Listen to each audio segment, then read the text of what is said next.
What's up, YouTube? Welcome back to another video here on Andrew Upshaw Fishing. Today's video, it's a heater, guys. It's one of those that you're going to want to watch because I'm going to be breaking down a few of my tricks and secrets with sight fishing. It's not a bait, it's not some rod position, any of that stuff. It's a few little things that will help you catch that elusive fish that is on that nest. Hey, real quick though, Jimmy Houston's wife, Chris, really good friend of mine. She had a stroke a couple days ago. Make sure you keep her in your prayers. Definitely is hard to deal with. I can't even imagine what Jimmy's going through right now. So if you could say a little prayer for him. If you haven't yet, hit that subscribe button in the bottom right-hand corner. It doesn't cost you anything. All you got to do is have a Gmail account. It helps me track who's watching the channel. Also, if you can, comment below. Maybe drop me a comment and tell me one of your favorite sight fishing hacks. So, like, is it a special kind of sunglass? Is it, a shirt? What is something that you like to do when you're sight fishing? For more on my secrets on sight fishing, stay tuned right after this.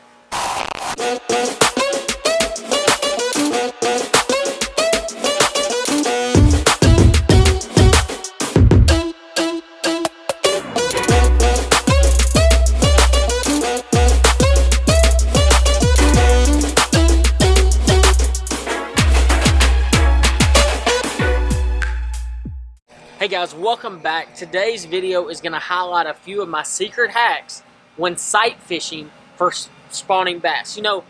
It's not going to be a position of a rod, a secret bait, or the way I shake my worm. This is going to be a few things that I see almost everybody I run into making these mistakes. So first thing I'm going to talk about is clothing. That's right, clothing. Does it have to do with sight fishing?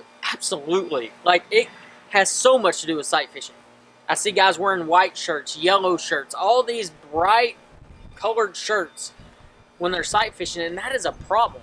These fish have great eyesight. So just like a deer in the woods, you got to have some type of camouflage. And I'm not saying go get mossy oak this, or I'm not selling a clothing line. I'm not sponsored by a clothing line.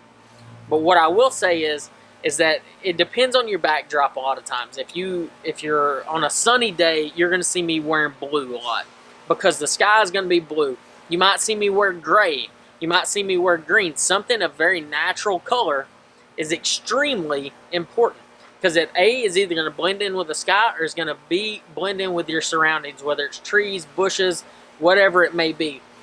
These more shaded hues definitely play to your advantage when you're on the water. So don't wear a white shirt if you're trying to catch a fish off a bed. Absolutely don't. They will see you 9 times out of 10. The other thing is I have a hooded shirt. I always wear a hooded shirt when I'm sight fishing. First thing it's going to do is going to help cut out glare around you. I used to wear a sweatshirt literally all the time. And you still can do that. You just need something with a hood. I just wear a hooded shirt when I'm sight fishing. It makes it way easier, and it cuts out the glare from the side. So instead of having to do this all the time, I can actually just do this right here. It's going to cut the glare out on the side. I'll also wear a buff. I don't have a buff on today.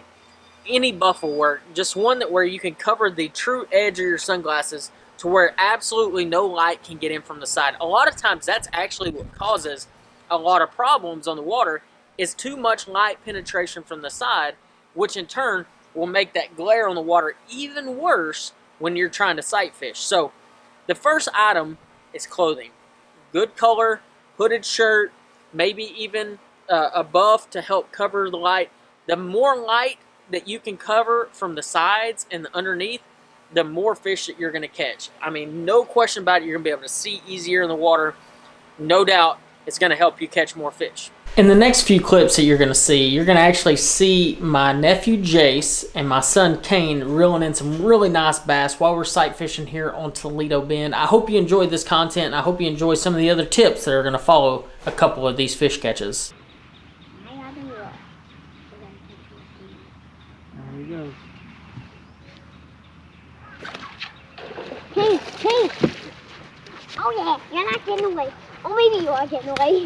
No, you're not. Yes, you are. No, you're not. Daddy, I need help here. Really, buddy? Real? Jace, net! There you go. Good job, fellas. We get to use the net. There you go.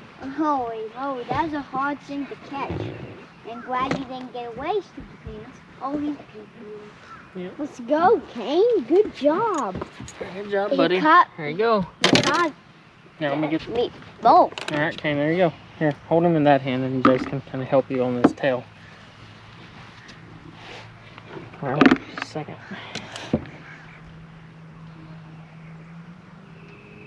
Can you help me? Yeah. Here, push this sled. Let him get nice. Good job, fellas. Yeah, now I'm all slobbery. Hey, at least we caught a big fish. That was a nice one. One of my other little secret hacks is picking the right sunglasses. I know it sounds super simple, but it really isn't. You know, you got to pick the right lens color for the right situation. I actually use 3 different lens colors. I either use a yellow, an amber, or a copper, depending on what conditions I have during the day. If it's a bright, super bright, sunny day, not a cloud in the sky, that's when I go to a copper lens. When it's kind of an intermittent cloud and sun is when I go to an amber lens. And when it's kind of cloudy, overcast, that dreary day, that's when I go to yellow. You don't have to break the bank on sunglasses. I typically just wear my Strike King sunglasses. This is the Cumberland frame. I know Cumberland. I like the frame. It fits my head well. You just got to find some that you like. Another one that I use is the Costa and the Motu frame. This is the Sunrise Silver mirror, so it has the yellow lens with the silver front. This is the one that I go to in extreme low light situations or where the water is really hard to look into.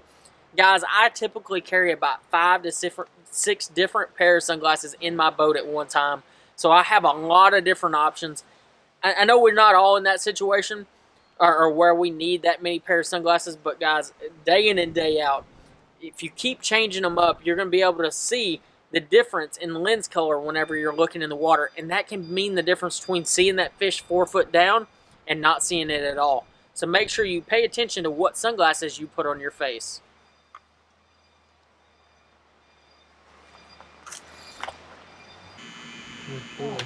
Water just splashed on me. Butt to it. Water splashed in my eye. That's all, buddy. That's okay. That's an accident.